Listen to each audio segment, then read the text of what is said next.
기준이 있나요? 그 내부 기준이 있는 것으로 알고 있습니다. 아니, 처장님은 알고 있는 것으로 알고 있는 게 아니라 예, 없다라고 대답을 하셔야지. 있습니다. 예, 예, 있는데 제가 정확히 여기서 낱낱이 말씀드리기 어려워서 그렇게 애들로 말씀드렸는데 있습니다. 그 징계위원회 우리 대행님도 들어가셨어요? 징계위원은 저는 위원이 아닙니다. 징계위원회 위원은 명단이 지금 공개돼 있습니까? 그건 제가 확인하지 못했습니다. 그 징계했을 때 그 논의 내용이 지금 기록이 다 돼 있습니까? 그것도 제가 확인하지 못했습니다.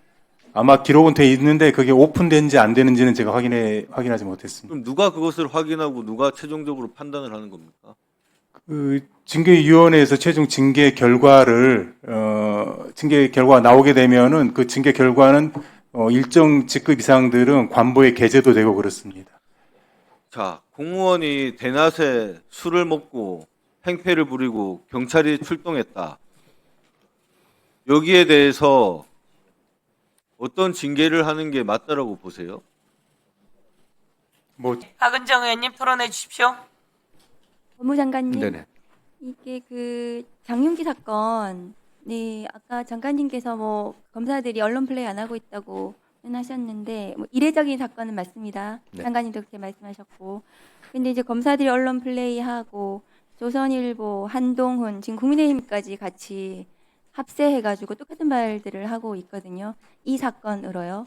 그런데 지금 조선일보가 무슨 얘기를 했냐면 검찰 개혁을 하겠다는 민주당이 살인자 편에 서고 있다. 한동훈은 오늘도 조선일보와 똑같은 말을 하고 있어요. 살인자 편인가? 그렇습니까? 이게 지금 수사권과 관련해서 정부는 방침을 정했고 그렇다면은 수사기소 분리에 따라서 어떻게 이것을 건강하고 바람직하게 만들어 갈 것인가를 논의하는 자리인데 이게 지금 과거에 조선일보와 한동훈이 콜라보가 되어가지고 검찰 개혁을 바라는 국민들의 열망을 일으킨 장본인들 아닙니까? 조작 수사하고 조작 기소하고 이런 정치 검찰의 폐해 때문에 수사기소 분리라는 이 지금 검찰 개혁 국면으로 와 있는 거거든요.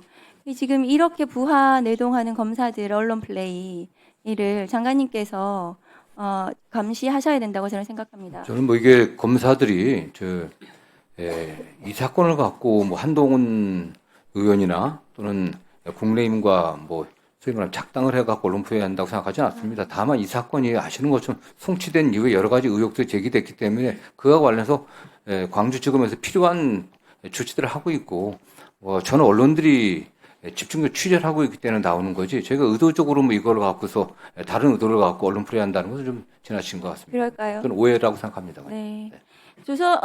이 사건은 이제 살인으로 송치가 됐는데 강간살인으로 제명이 변경됐습니다. 네네.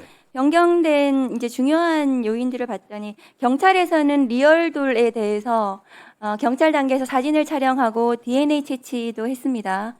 그리고 그 범죄 분석관이 이게 성적 목적의 개연성이 있다라고 결론을 냈고 그래서 경찰 입장에서는 강간 살인으로 송치할 수도 있었고 그냥 살인으로 송치할 수도 있었던 그런 사안인데 그냥 살인으로 송치한 부분에 대해서 검사가 지금 보니까 이 사건이 송치 이후에 5월 22일 날 광산경찰서에서 추가적인 범행, 그러니까 범행 당일날 이 장윤기가 범행을 저지른 이 당일날 다른 강간 사건이 있었던 거예요. 네네.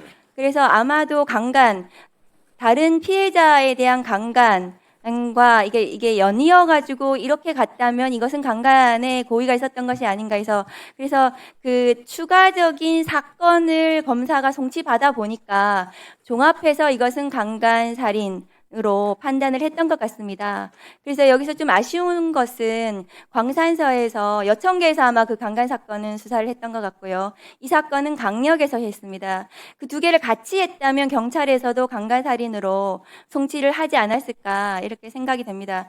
그리고 또 하나 아쉬운 거는 뭐냐 하면 이 사건은 경찰이 분명히 잘못했습니다.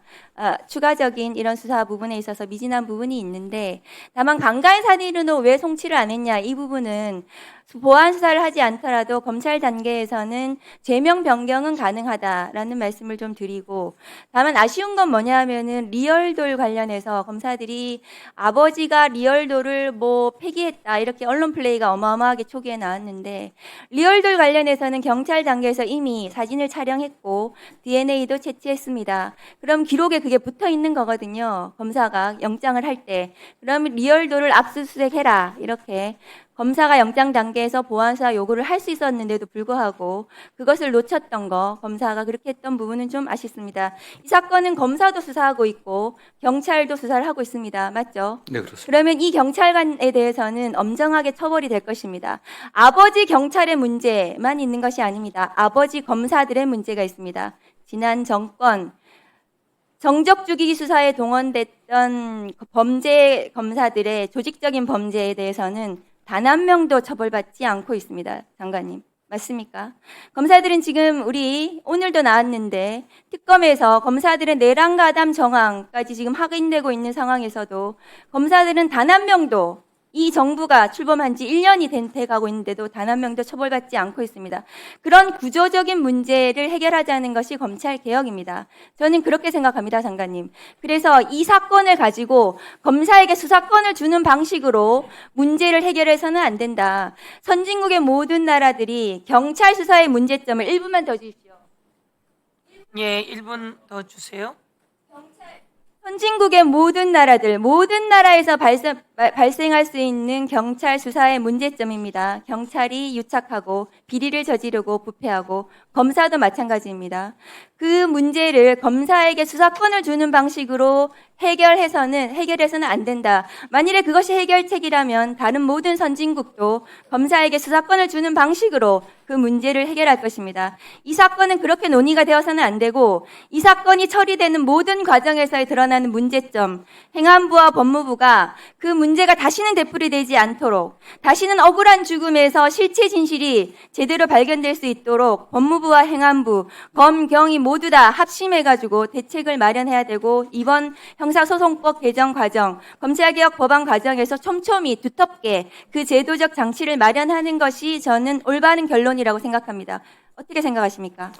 의원님도 아시다시피 이미 검찰은 수사 권한이 없습니다. 이미 수사 개시할 수 있는 권한, 인재에서 수사에 착수하는 권한이 없습니다. 이미 뭐 공소청, 중수청 만들어졌고 없는데, 다만 1차 수사기한인 그 경찰이나 중수청이나 어떤 국가수사본부나 1차 수사기한의 수사 결과에 대해서 그냥 단순하게 기소할 것인지 아니면 거기에 대해서 부족한 점들은 어떻게 검증할 것인지 이런 문제도 좀 남은 것 같습니다. 그 과정에서 피해자의 보호가 좀 소홀하지 않게 해야 된다는 게 제가 일관된 주장이었던 것이고요.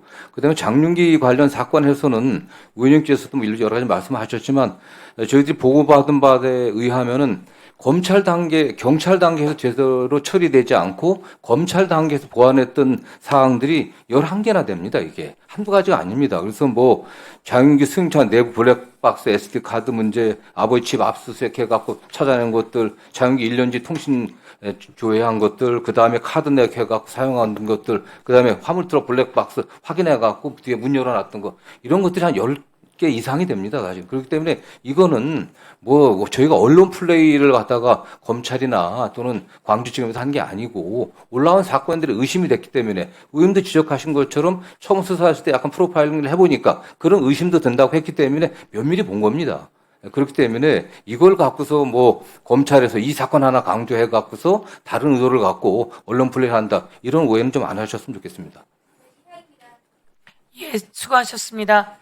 말씀처럼 피해자가 있을 때 총동원해서 그 범죄자를 잡는 역할들이 필요하고요. 그 과정 속에서 경찰이 1차 수사를 하면서 경찰 안에서도 잘못된 게 있으면 확실하게 처벌되고, 그 수사관들이 그 아버지 경찰하고 연결되어 있는 것 같으면 바로 교체할 수 있고 이렇게 해나가야 된다고 생각합니다. 그거는 경찰도 검찰도 중대범죄수사청도 마찬가지이면서 이 과정 속에서 또한 언론도 큰 역할을 함께 해줘서 이 범인을 잡게 되었으나 이 범인이 더 큰 범죄가 어디 더 남아있는지도 모릅니다. 저희들이 그것은 총동원되어서 하늘에 간 우리 그 여학생은 말이 없지만 너무 가슴 아픈 일이고, 그 유족은 아주 영원히 가슴에 한이 맺힐 겁니다. 그 한을 대한민국 국민 모두가 아파하고 있는데 그걸 풀어낼 수 있게 저희 법사위와 행안위 등 모든 직역이 다 그 역할들을 함께 해야 될 거라고 봅니다. 다음은 김동아 의원님 토론해 주십시오. 네, 우리 기우종 대행님, 네, 그 오창훈 부장판사 아시죠? 네 알고 있습니다. 그 최근에 보니까 사직 처리했더라고요. 예, 봄에 사직 처리됐습니다. 지금 수사 중인데 어떻게 사직 처리가 가능하죠? 그게 수사 중인 사안이라 하더라도 뭐 징계 사유에 해당하지 않거나 그 기준에 따르면 사직 처리가 가능한 기준 범위 내에 있어서 사직 처리가 되었습니다. 지금 수사받고 있는 내용이 그 사안이 아니라고 지금 말씀하시죠? 징계 사안임에도 불구하고 징계 사안 중에서도 저희가 윤리감사관실에서 정한 기준에 의하면 사직 처리가 가능한 기준에 포함돼서 사직 처리가 된 것으로 알고 그 있습니다. 내부 기준이 있나요? 그 내부 기준이 있는 것으로 알고 있습니다. 아니 처장님은 알고 있는 것으로 알고 있는 게 아니라 예, 없다라고 대답을 하셔야지. 있습니다. 예, 있는데 제가 정확히 여기서 낱낱이 말씀드리기 어려워서 그렇게 애들로 말씀드렸는데 있습니다. 그 징계위원회 우리 대행님도 들어가셨어요? 징계위원은 저는 위원이 아닙니다. 징계위원회 위원은 명단이 지금 공개돼 있습니까? 그건 제가 확인하지 못했습니다. 그 징계했을 때 그 논의 내용이 지금 기록이 다 돼 있습니까? 그것도 제가 확인하지 못했습니다. 아마 기록은 돼 있는데 그게 오픈된지 안 되는지는 제가 확인하지 못했습니다. 그럼 누가 그것을 확인하고 누가 최종적으로 판단을 하는 겁니까? 그 징계위원회에서 최종 징계 결과를 징계 결과가 나오게 되면은 그 징계 결과는 일정 직급 이상들은 관보에 게재도 되고 그렇습니다. 자, 공무원이 대낮에 술을 먹고 행패를 부리고 경찰이 출동했다. 여기에 대해서 어떤 징계를 하는 게 맞다라고 보세요?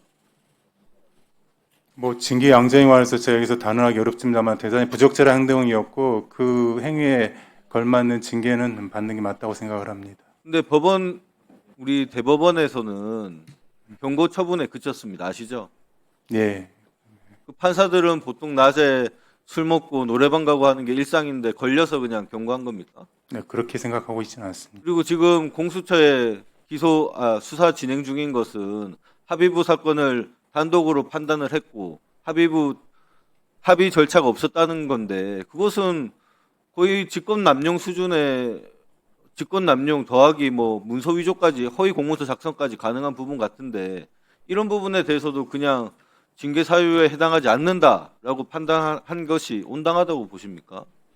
뭐 온당한지 여부를 제가 말씀드리긴 적절치 않습니다만은 징계 사유에 해당한다 하더라도 사직 처리가 가능한 징계 수위 범위 내였다라고 저는 그렇게 보고를 이해하고- 받았습니까? 예, 그렇게 제가 이해하고 있습니다. 그 지금 법원에 그런 징계 지금 기준이 일반 상식과 법관정에는 전혀 맞지 않는 것 같습니다. 그런 부분이 있으면 제가 돌아보겠습니다. 아니 돌아볼 게 아니라 그런 규정을 제시해 주시고요. 예. 저희가 잘못된 거 있으면 같이 또 얘기해 나가면 될 것 같습니다. 예, 그 부분 저희가 따로 보고를 드리겠습니다. 네, 보고해 주시고 예, 우리 그렇게 하겠습니다. 공수처장님, 네. 그 오창훈 부장판사가 지금 고발된 게 1년이 넘은 건지 아시죠? 네. 근데 뭐 아무 소식이 없습니다. 지금 나름대로 수사는 진행 중인 걸로 알고 있는데 우리 지금 뭐 의아는지 몰라가 있지만 우리 그 법관들이 모든 범죄에 대해서 수사할 수 있는 건 아니고요. 그래서 의원님께서 지적하신 그 부적절한 행위 부분은 뭐 행패 부렸다든지 그 낮에 어떤 비행 이런 부분은 또 수사 대상이 아니고 그 나름 그 판결의 작성 과정에 어떤 그게 그런 지금 비위가 있는지 고발됐잖아요. 중심으로 보고 네. 있습니다. 아니 그러니까 말씀만 그렇게 하지 마시고 그 판사들 몇 명만 불러서 조사하면 되는 문제를 혐의가 없으면 그냥 불기소를 해버리시면 되잖아요. 그걸 뭐 1년 넘게 이렇게 무능하게 들고 있는 게 저 이해가 되지 않습니다. 그런 부분도 국민적 살펴보겠습니다. 관심사가 한동안 네. 높았었는데 지금 뭐 국민들이 좀 관심을 안 갖는다고 해서 그냥 사건을 사장시켜 놓고 있는 거 아닌가 그런 의심이 되는데 어떻습니까? 뭐 그렇지는 않습니다. 저희들 뭐 수사 대상이 고위공직자 범죄 이렇게 딱 제한이 있어가지고 법관의 모든 비위에 대해서 수사할 수 있는 건 아니니까 그런 제한 때문에 생긴 일입니다. 예. 아니 제한이 되면 다른데 이첩을 하시든지 해야지 그거를 무슨 들고 계신 그게 맞는 답변이 아니시잖아요, 지금. 제한되는 부분이 있으면 다른 검찰이나 경찰에 국수본을 이첩하면 되는 문제를 그것을 무슨 답변이라고 말씀하시는지. 아까 말씀하셨듯이 또 우리 공수처 알겠습니다. 범죄 대상도 일부 또 포함되어 사장님, 있습니다. 예. 그 대행님, 네. 예. 지금 그 오창훈 부장판사 그러면 지금 연금이나 이런 거 다 지금 그것까지는 제가 확인을 못 하겠습니다. 1분 더 주십시오. 연금 여부에까지는. 제가 방금 뭐 인터넷 잠깐 검색했더니 최근에 변호사 개업까지 했습니다. 예? 정관을 강조하면서 이게 과연 맞습니까? 법원에서는 통상적인 공무원 조직 사회에서 그런 비위가 발생했을 때 엄격하게 처리하는데 왜 법원만 유독 판사에 대해서 그렇게 솜방망이 징계도 아닌 경고 처분하고 연금도 다 꼬박꼬박 받게 만들고 지금 개업까지 해가지고 정관이라고 홍보하고 있습니다. 이 국민들이 과연 용납이 되겠습니까? 답변 한번 해보시죠. 예, 뭐 국민 눈높이에 맞지 않는 부분이 있다라는 점은 저도 인정하겠습니다. 네, 사직서 그 수리를 하는 즈음에서 아까 말씀드렸던 그 징계 수위라든가 그런 기준도 됐고 과연 이걸 계속 재판 업무에 종사하게 하는 게 맞는지 그 또한 저희가 함께 고려를 했었습니다. 네, 추가적으로 보고 네, 알겠습니다. 예, 수고하셨습니다. 업무 시간에 술 마시고 노래방 가고. 그런데 우리 김동아 의원님이 다시 얘기하지 않으면 다 잊어버린 내용이에요. 잊어버리고만 기다리고 있었는지. 아니, 법원은 자기 가족은 하나도 조치를 안 취해요. 지난번에 여기 나와서 위증한 사례도 많지 않습니까? 지기현 판사도 마찬가지고. 계산서까지 다 나왔고 여자가 나오는 술집이란 얘기까지 다 나왔고 그러고도 아무 조치도 없고 그래서 되겠습니까? 이런 부분을 잘 마무리해 주셔야 또 이곳에서 국민들께 법원이 어떤 역할을 합니다라고 보여주게 되지 않겠습니까? 잘하고 계시는 판사님들도 많이 계신데 그렇지 않은 경우에는 이 법원행정처가 그런 걸 잘 관리해 주셔야 되는 거 아닙니까? 예, 말씀 명심하겠습니다. 조희대 대법원장이 뭐 하는 겁니까? 그렇게 한 번 더 제기합니다. 예, 다음은 김승원 의원님.